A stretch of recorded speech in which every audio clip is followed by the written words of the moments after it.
بسم اللہ الرحمن الرحیم۔ السلام علیکم۔ میری 32 سالہ ایئر ٹریفک کنٹرول ڈیوٹی کے دوران میں نے اپنے ارد گرد کئی پراسرار اور سمجھ سے بالا تر واقعات دیکھے۔ ان میں سے کچھ ایسے تھے کہ عقل حیران رہ جاتی ہے کہ آخر یہ ہوا کیسے؟ کیا واقعی ایسا بھی ممکن ہے؟ آج میں آپ کے سامنے 1991 میں پیش آنے والا ایک نہایت عجیب و غریب اور ناقابل فہم واقعہ بیان کرنے جا رہا ہوں، جو پی آئی اے کی جدہ جانے والی پرواز پر پیش آیا۔ یہ پرواز ایک جمبو جیٹ بوئنگ 747 پر تھی اور اس واقعے نے سب کو حیرت میں ڈال دیا تھا۔ میں لاہور ایئرپورٹ کے کنٹرول ٹاور میں اپنی دوپہر کی ڈیوٹی کے لیے پہنچا۔ اس وقت لاہور سے جدہ روانہ ہونے کے لیے پی آئی اے کا ایک بوئنگ 747 تیار کھڑا تھا۔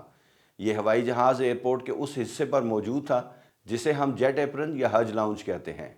اس دور میں پی آئی اے کی فضائی بیڑے میں شامل جمبو جیٹ بوئنگ 747 نہ صرف ایک طاقتور اور قابل اعتماد مشین مانا جاتا تھا، بلکہ اس وقت کی جدید ترین ٹیکنالوجی سے لیس بھی تھا۔ اس میں ایسے جدید سسٹمز نصب تھے جو آٹو پائلٹ کے ساتھ مل کر شاندار اور پر اعتماد پرواز کی ضمانت دیتے تھے۔ اور یہ بھی حقیقت ہے کہ پی آئی اے میں جمبو جیٹ کا کپتان بننا کوئی آسان بات نہیں تھی۔ مختلف ہوائی جہازوں پر برسوں تک پرواز کرنے اور کمانڈ حاصل کرنے کے بعد ہی پائلٹس کو بوئنگ 747 پر کمانڈ کی خصوصی تربیت دی جاتی تھی۔ تب جا کے انہیں جمبو جیٹ کے کیپٹن کا عہدہ ملتا تھا، جو ادارے کے اندر ایک بڑا اعزاز سمجھا جاتا تھا۔ جب یہ ہوائی جہاز روانگی کے لیے تیار ہوا تو میں نے اسے لاہور ایئرپورٹ کے رن وے 36 پر ٹیک آف کی پوزیشن لینے کے لیے کلیئرنس دی۔ اس زمانے میں لاہور ایئرپورٹ پر ریڈار سسٹم نہیں تھا، اس لیے ہم ایئر ٹریفک کنٹرولرز ہوائی جہازوں کو کنٹرول کرنے کے لیے جس طریقہ کار کا سہارا لیتے تھے اسے پروسیجر کنٹرول کہا جاتا تھا۔ پروسیجر کنٹرول میں ہماری تمام معلومات پائلٹ کی پوزیشن رپورٹس پر مبنی ہوتی تھیں۔ جیسے ہی کوئی پائلٹ اپنے روٹ پر کسی خاص مقررہ مقام پر پہنچتا، وہ ہمیں وائرلیس کے ذریعے اطلاع دیتا۔ چونکہ ہمارے پاس ریڈار اسکرین پر اس ہوائی جہاز کو دیکھنے کا کوئی ذریعہ نہیں تھا، اس لیے ہم پائلٹ کی رپورٹ کو حتمی سمجھتے۔ پھر ہم اپنے سامنے رکھے فلائٹ پروگریس بورڈ پر اس ہوائی جہاز کی پوزیشن درج کر لیتے تھے کہ یہ اس مقام سے گزر چکا ہے۔ اس طرح ہم باری باری تمام ہوائی جہازوں کی پوزیشن نوٹ کرتے رہتے اور اگر ضرورت پیش آتی تو پائلٹ سے رابطہ کر کے دوبارہ پوزیشن یا فاصلے کی رپورٹ مانگ لیتے۔ Report position, report distance from Lahore. Lahore سے جدہ جانے والے روٹ کے مطابق رن وے 36 سے ٹیک آف کرنے کے بعد اس ہوائی جہاز کو بائیں جانب مڑتے ہوئے ویو آر ریڈیل 231 پر آنا تھا۔ یہ اس ہوائی جہاز کے روٹ کا نمبر تھا۔ اس ریڈیل یعنی سگنل پر رہتے ہوئے ہوائی جہاز کو اپنے مقررہ راستے پر آگے بڑھنا تھا۔ یہ راستہ ہوائی جہاز کو لاہور کے جنوب مغربی سمت میں لے جاتا اور وہاڑی کے قریب سے گزر کر مزید مغرب کی طرف اپنے سفر پر روانہ ہو جاتا۔ یہ بوئنگ 747 میری آنکھوں کے سامنے لاہور رن وے 36 سے ٹیک آف کرنے کے بعد بائیں طرف مڑنے لگا۔ چند ہی لمحوں میں یہ ہوائی جہاز میری نظروں سے اوجھل ہو گیا۔ اس دن ویسے بھی ویزیبلٹی یعنی دیکھنے کی حد زیادہ اچھی نہیں تھی۔ فضا میں گرد و غبار کی ایک تہہ سی چھائی ہوئی تھی جس نے دیکھنے کی حد کو کافی حد تک محدود کر دیا تھا۔ اپنے طریقہ کار کے مطابق میں نے اس ہوائی جہاز کو ہدایات دیں کہ وہ لاہور کے جنوب مغرب میں تقریباً 25 میل کے فاصلے پر موجود ایک مخصوص رپورٹنگ پوائنٹ لیمم پر اپنی پوزیشن رپورٹ کرے۔ یہ وہی مقررہ مقام تھا جو نقشے پر بھی واضح طور پر لکھا ہوا تھا اور جہاں پہنچ کر پائلٹ کو لازمی طور پر اپنی موجودگی کی اطلاع دینی تھی۔ اب ذرا پائلٹ کی کال کے الفاظ پر دھیان دیجیے گا، کیونکہ یہیں سے اس واقعے کا آغاز ہوتا ہے جو عقل سے بالا تر تھا، سمجھ میں نہ آنے والا تھا، لیکن پھر بھی ہو گیا۔ اور یہ سب کچھ اس پائلٹ کے ساتھ پیش آیا جو اس وقت پاکستان کا سب سے زیادہ تجربہ کار پائلٹ مانا جاتا تھا، اور اس ہوائی جہاز کے ساتھ ہوا جو سب سے زیادہ قابل بھروسہ اور جدید سمجھا جاتا تھا۔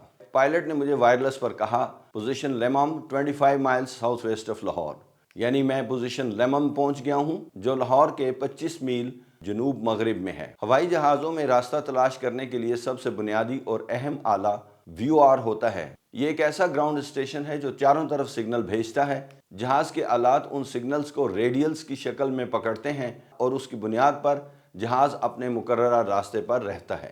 لاہور سے جدہ جانے والے روٹ کے لیے ہوائی جہاز کو ریڈیل 231 پر ہونا لازمی تھا، اور صرف یہی نہیں، ہوائی جہاز کے ساتھ ایک اور سسٹم بھی لگا ہوا تھا جسے ڈی ایم ای یعنی ڈسٹنس میجرنگ ایکوپمنٹ کہا جاتا ہے۔ یہ آلہ یہ بتاتا ہے کہ ہوائی جہاز زمین پر لگے ہوئے اس اسٹیشن سے کتنی دوری پر ہے۔ یعنی پائلٹ کے پاس سمت بتانے کے لیے ریڈیل اور فاصلے ڈسٹنس دونوں کے لیے درست معلومات موجود ہوتی تھیں۔ میں نے اپنے یونٹ کے طریقہ کار کے مطابق ہوائی جہاز کو 25 میل رپورٹ کرنے پر Lahore flight information centre FIC کو چینج کروا دیا، کیونکہ اب ان کی فضائی حدود شروع ہو چکی تھی اور میرا کنٹرول 25 میل پر ختم ہو چکا تھا۔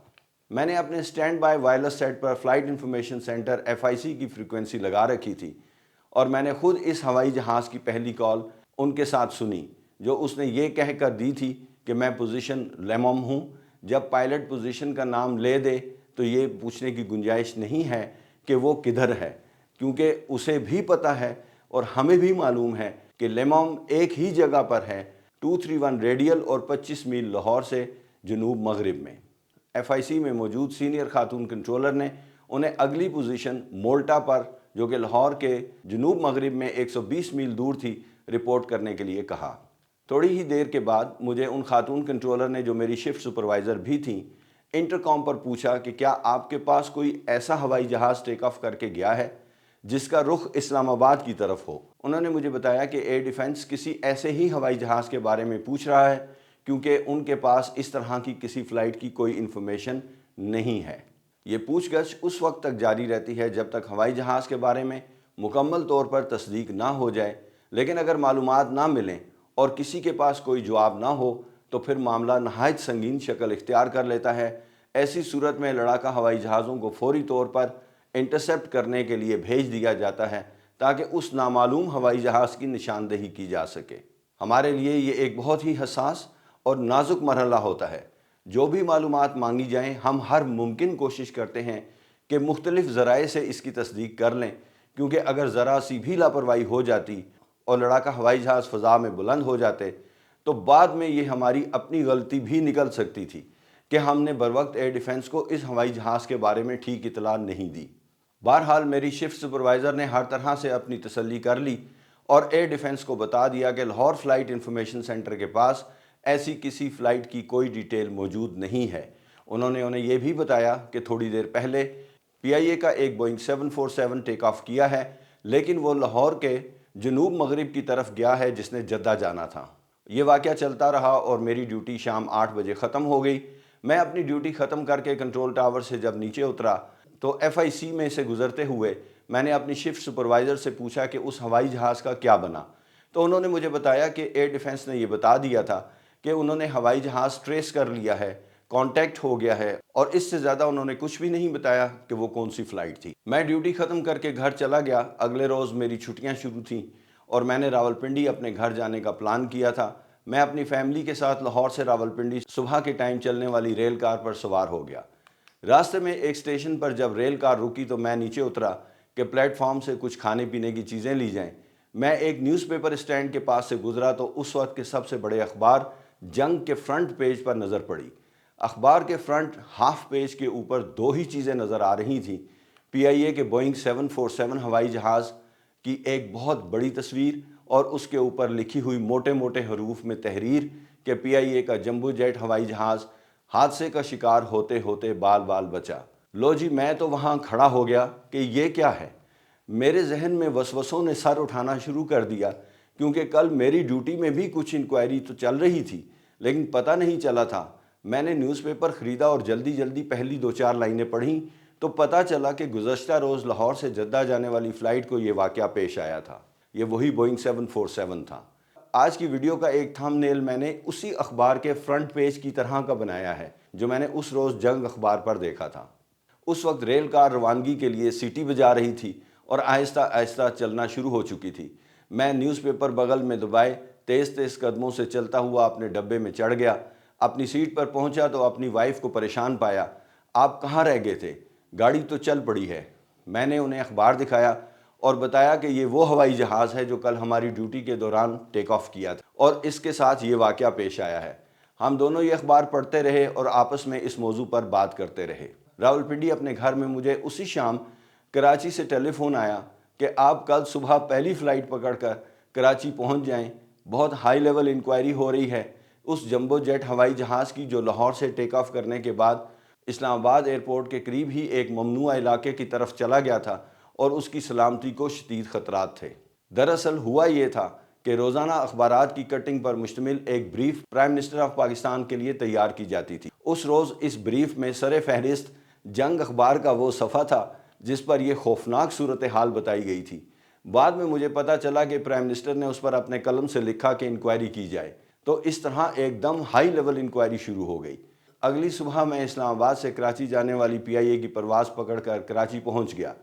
آج کی فلائٹ پر بھی ہوائی جہاز PIA کا جمبو جیٹ بوئنگ 747 ہی تھا۔ کراچی پہنچتے ہی میں سول ایویشن اتھارٹی کے ہیڈ کوارٹر چلا گیا اور وہاں انکوائری ٹیم کے سامنے پیش ہو گیا۔ وہاں بیٹھتے ہی مجھے یہ احساس ہوا کہ PIA کے جمبو کے کپتان کا اثر و رسوخ بہت زیادہ ہے، اور مجھ سے جو سوالات کیے جا رہے ہیں وہ اس طرف کو اشارہ کر رہے ہیں کہ اس بات کو لپیٹ کر میرے کھاتے میں ڈال دیا جائے اور جمبو کے کپتان کو اس واقعے سے بری قرار دے دیا جائے۔ میں نے بار بار انکوائری ٹیم کو یہ کہا کہ آپ مجھے خود بتائیں، پروسیجر کنٹرول ہو رہا ہو اور پائلٹ مجھے کہے کہ میں فلاں پوزیشن پر ہوں، تو کیا مجھے اس پر یقین نہیں کرنا چاہیے، یا اس کو میں کیوری کروں اور اس سے سوالات کروں، اس کی نیت پر شک کروں اور اسے کہوں کہ نہیں تم مجھے اپنی ٹھیک پوزیشن بتاؤ، تم اس جگہ پہ ہو یا نہیں۔ ہم سینکڑوں مرتبہ روزانہ مختلف ہوائی جہازوں کی پوزیشن رپورٹس وائرلیس پر ریسیو کرتے ہیں اور انہیں اپنے سامنے لکھ لیتے ہیں۔ تو آج کیا اسپیشل تھا کہ میں اس سے پوچھوں؟ یہ تو پائلٹ کا کیا ہوا کچھ غلط کام تھا جس وجہ سے وہ کسی غلط جگہ چلے گئے۔ میں نے انکوائری آفیسر سے پوچھا کہ مجھے بتائیں کہ یہ اپنے روٹ پر کیوں نہیں تھے اور لاہور سے ٹیک آف کے بعد اسلام آباد کی جانب کیوں چلے گئے تھے۔ خیر، مجھے تو انہوں نے کیا بتانا تھا، میں بہت جونیئر تھا اور انکوائری کرنے والے بہت سینئر افسران تھے، اور ان کی دوستی بھی بہت سینئر جمبو کے کپتان کے ساتھ تھی۔ وہ دور PIA کا سنہرا دور تھا اور جمبو کا کپتان تو بادشاہ تھا۔